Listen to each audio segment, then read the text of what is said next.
دنیا کا دستور ہے جب کوئی اہم ایونٹ ہونے والا ہوتا ہے نا اس کی اناؤنسمنٹ کی جاتی ہے۔ نبی پاک علیہ الصلوۃ والسلام وجہ تخلیق کائنات ہیں۔ He is the reason of the all creation۔ اور یہ حدیث قدسی میں ہے، اللہ فرماتا ہے اے محبوب میں تمہیں نہ بناتا تو یہ کائنات نہ بناتا۔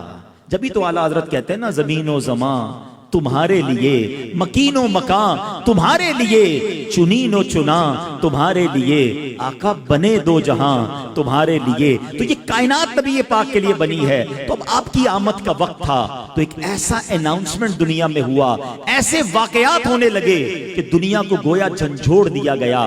آقا علیہ الصلوۃ والسلام کی ولادت سے 55 دن پہلے ایک بڑا کمال کا واقعہ ہوا، اور یہ واقعہ کیا تھا؟ یمن کا بادشاہ تھا ابرہہ۔ اس نے ایک پلان کیا کہ یہ مسلمان کعبے کا طواف کیوں کرتے ہیں، کعبے پہ جا کر حج کیوں کرتے ہیں، کیوں نہ میں کعبے کو ہی گرا دیتا ہوں اور معاذ اللہ اس کو تہس نہس کر کے اس کے پتھر لے کر یمن میں کعبہ بنا لوں گا، پھر یہ سارے لوگ میرے پاس آئیں گے۔ اب اس نے پلان کیا کہ مکے پر اٹیک کرنے کے لیے، دیکھیں اس زمانے میں تو جو لڑائی ہوتی تھی وہ گھوڑوں پر اور اونٹوں پر ہوتی تھی، وہ ہاتھیوں کا لشکر لے کر چلا گیا، مکے کا گھیراؤ کیا، اور پھر کیا کیا؟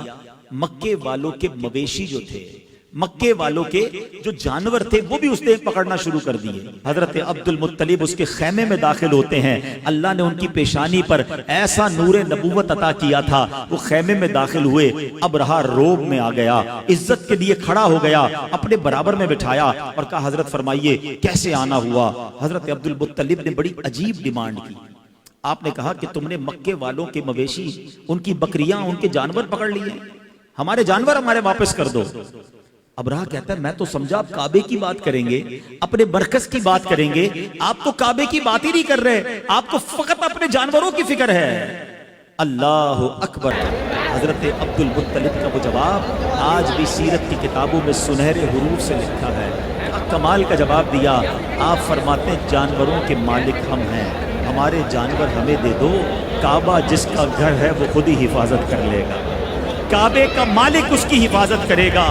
ابرہہ کو بات سمجھ نہ آئی، وہ سمجھنے لگا کہ لگتا ہے کنفیوز ہو گئے ہیں، لگتا ہے ڈر گئے ہیں، جانور چھوڑ دیے گئے۔ حضرت عبد المطلب نے عجب اناؤنسمنٹ کیا، مکے والوں سے کہا سارے لوگ اپنے جانور لیں اور پہاڑوں پر چلے جائیں۔ Nobody dare to resist، کوئی وہاں پر رکاوٹ لینے کے لیے تیار نہیں ہے۔ فقط حضرت عبد المطلب اب کعبے پر جاتے ہیں، کعبے کی دیوار کو تھامتے ہیں اور وہ رکت انگیز دعا کرتے ہیں کہ اے رب کریم، اے کعبے کے مالک، آج تجھے اپنی قدرت کا نظارہ دکھانا ہے، آج ان ظالموں کو تو نے بتانا ہے کہ تو اور تیرے ماننے والے حق پر ہیں۔ آپ رکت انگیز دعائیں کرتے رہے، اللہ کو پکارتے رہے، اور اس کے بعد آپ بھی کعبے کے سے دور ہو کر پہاڑ پر چلے گئے۔ ابرہہ نے آرڈر دیا کہ ہاتھی چلیں اور کعبے کو تہس نہس کر کے رکھ دیں، مگر اب دنیا نے ایک عجب نظارہ دیکھا۔ اب اللہ نے اپنی قدرت کا ایک عجب نظارہ دکھایا۔ جس ہاتھی پر ابرہہ بیٹھتا تھا وہ ہاتھی اپنی جگہ سے ٹس سے بس نہیں ہو رہا تھا، کعبے کی طرف رخ کرتے تھے وہ موو نہیں کرتا تھا، اس کا رخ چینج کرتے وہ چلنا شروع کر دیتا۔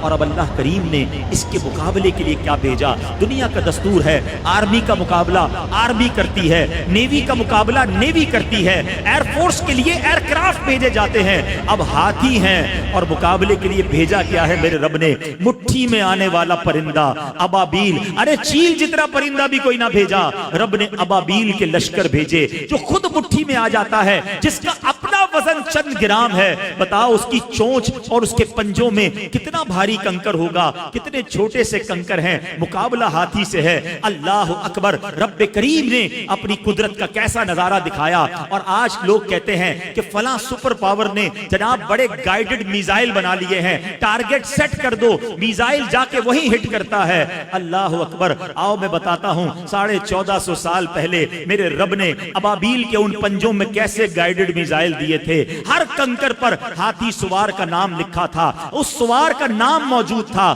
اب یہ جب لشکر آتے ہیں اس کے بعد کیا ہوتا ہے؟ رب کریم قرآن مجید میں ارشاد فرماتا ہے الم تر کیف فعل ربک باصحاب الفیل۔ اس کا ترجمہ کیا ہے؟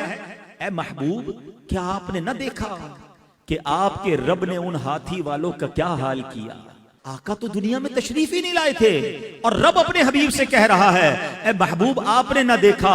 اٹ مینز یاد اس کو دلایا جاتا ہے جو کہیں دیکھ رہا تھا، جو کہیں موجود تھا۔ اللہ اکبر۔ نبی پاک علیہ الصلوۃ والسلام کے غلاموں سنو، آقا کی ولادت سے پہلے پوری دنیا کو ایک پیغام دینا تھا۔ الم یجعل کیدہم فی تضلیل وارسل علیہم طیرا ابابیل، ارے ابابیل کے لشکر بھیجے اور انہوں نے کیا کیا؟ وترمیہم بحجارۃ من سجیل، ان پر پتھروں کی، کنکروں کی بارش کی، اور رزلٹ کیا آیا؟ فجعلہم کعصف مأکول، انہیں چبائے ہوئے بھس جیسا بنا کر رکھ دیا، پرخچے اڑ گئے۔ ان کنکروں نے وہ کام کیا جو بڑے بڑے میزائل نہ کر سکتے تھے، ہاتھی سوار، اور ان ہاتھیوں کا نام و نشان باقی نہ رہا۔ گویا پوری دنیا کو یہ میسج دینے والا تھا، آئی نئی حکومت، سکہ نیا چلے گا، آئی نئی حکومت، سکہ نیا چلے گا، عالم نے رنگ بدلا، صبح شب ولادت۔